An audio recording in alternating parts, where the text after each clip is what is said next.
이시안의 읽은 척 책방. 안녕하세요. 성신여대 겸임 교수이자 비즈니스, 테크, 인문 쪽으로 글을 쓰고 있는 작가 이시안입니다. 제가 서점에 갔다가요, 깜짝 놀란 게 별로 특별한 이슈가 없었는데 책 하나가 베스트셀러 목록에 갑자기 확 올라온 게 있더라고요. 최근 나온 책도 아니고 그렇다고 작가가 요즘 작가도 아닌데 왜 이 책이 지금 화제가 되었나 궁금해가지고요. 일단 사가지고 읽었거든요. 근데 알고 보니까 이 책을 책 읽는 배우로 이미지가 유명하신 문가영님께서 이 책을 추천해서 그에 따라서 화제가 되고 또 그에 따라서 베스트셀러가 되었다라고 하더라고요. 도대체 어떤 책이길래 문가영 배우가 추천을 했을까요? 오늘 소개해드린 책은 그래서 제가 추천한 거기도 하지만 문가영 배우가 추천한 것이기도 합니다. 바로 이 책, 썸머신 모험의 면도날입니다. 썸머신 모험은요, 폴 고갱의 이야기의 스토리를 첨가해서 만든 소설 달과 육펜스로 유명한 영국의 소설가죠. 면도날은 1944년작인데요.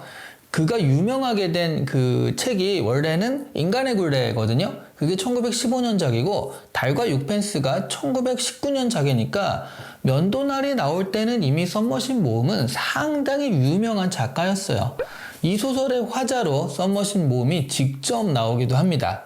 처음에는 작중 관찰자 역할을 하는 나가 유명 소설가다 이런 설정이었거든요. 그래서 그런가 보다 했는데 어떤 집에 갔더니 그 집 하녀가 모험씨라고 지칭을 하는 장면이 나오거든요. 그래서 썸머신 모험 본인의 시선으로 집필한 소설이다 이런 것을 알 수 있는 것이죠. 주인공은 레리 데럴이라는 젊은이지만 어떻게 보면 엘리엇이 또 다른 주인공이라고 할 수도 있을 것 같아요.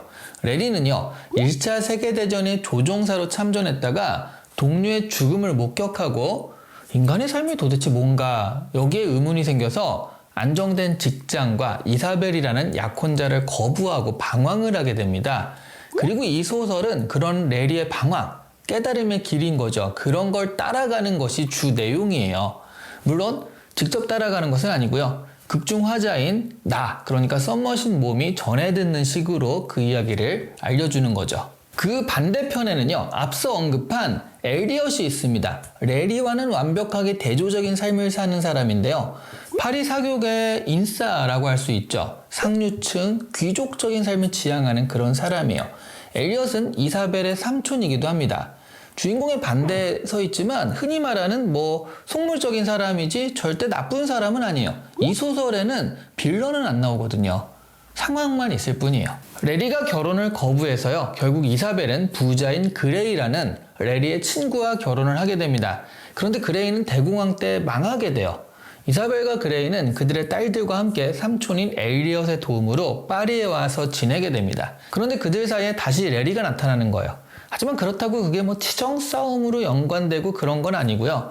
그 사이에 레리는 인도에서 오래 지내면서 일종의 깨달음을 얻은 사람이 돼서 나타나거든요. 게다가 이사벨의 친구였던 소피라는 여자가 알코올 중독에 상당히 타락한 모습으로 우연히 파리에서 이들과 조우하게 되는데요. 레리는 소피와 결혼하겠다고 선언까지 해버립니다. 하지만 결혼식 전에 소피는 도망을 가고요. 레리는 다시 혼자가 돼요. 나중에 엘리엇이 죽으면서 유산을 남겨줘가지고요. 이사벨과 그레이는 미국으로 돌아가고요.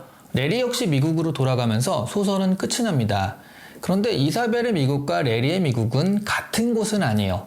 소설에서는 계획만 이야기하고 후속담, 후일담은 나오지 않지만 다시는 만나지 못할 것이라고 합니다. 이사벨이 속한 상류사회와 레리가 향하고자 하는 트럭 운전사의 삶은요, 교차점이 전혀 없는 그런 세계였으니까요.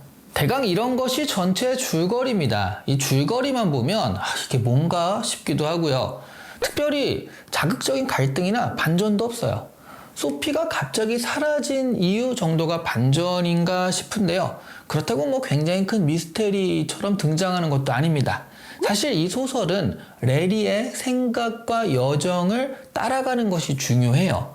전쟁을 겪은 레리가 나름의 깨달음을 얻기까지 어떤 생각, 여정 이런 것들은 우리에게도 세속적인 삶과 그 반대에 있는 가치들을 다시 한번 생각하게 하죠. 하지만 더욱 중요한 것은요, 레리가 그런 깨달음을 가지고 향한 곳이 사람들 속이라는 겁니다. 깨달음을 얻은 사람이 속세를 등지고요, 혼자만 성스러움으로 향해 가는 그런 게 아니라 그 깨달음을 실천하고 자연스럽게 행할 곳을 세상 속으로 잡고 있다라는 거죠. 여기서 우리가 살아가는 삶이 있죠. 이런 삶은 다양한 가치가 구현될 수가 있잖아요. 성스러움 또한 바로 우리의 삶에서 구현될 수가 있습니다. 원하는 가치가 있다면 도망가는 것이 아니라 바로 우리의 현실 속에서 구현을 해야 하는 것이라는 거죠. 이 소설에 나쁜 사람은 하나도 없어요. 속물적인 엘리엇도 배려심 깊고 착합니다. 이 소설에 나오는 사람 중에 가장 매력적인 느낌이에요. 그리고 부자를 따라간 이사벨이 얼핏 나쁜 사람처럼 느껴질 수도 있는데 막상 읽어보면요, 열정적이고 순수한 인물입니다. 재벌 2세인 이사벨의 남편 같은 경우 보통 이런 재벌 2세라는 직업 때문에 악한 사람처럼 느껴지지만 그렇지 않습니다. 열심히 일했지만 대공황 때문에 망했고요. 무능력한 것도 아니에요. 그냥 그런 거고요. 악인이 아닙니다. 사실 이게 우리의 인생이죠. 근본부터 악한 사람은 없습니다. 어떤 상황, 그리고 교육, 경험 이런 것들이 그 사람을 악하게 만드는 것뿐이에요. 썸머신 봄이 이 면도날 소설에서 배경으로 삼는 시대는요, 1차 세계대전이 끝나고 2차 세계대전이 시작되는 이 중간인데다가 대공황까지 발생한 그야말로 아수라장이고요. 그래서 하룻밤에도 가치가 그리고 처지가 전복되는 그런 혼란한 때였습니다. 이럴 때 나열되는 다양한 인간상을 그리면서도요, 늙은 엘리엇으로 상징되는 속물적인 시대보다는 그래도 레리로 상징되는 정신적으로 가치를 찾는 그런 시대의 도래를 보여주는 게 아니었나, 그런 시대의 도래를 찾고 있는 게 아니었나 하는 생각이 들어요.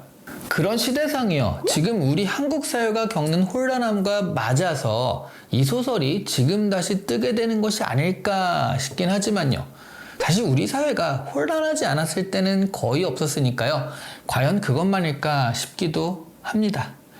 여러분의 생각은 어떠신지 궁금하네요.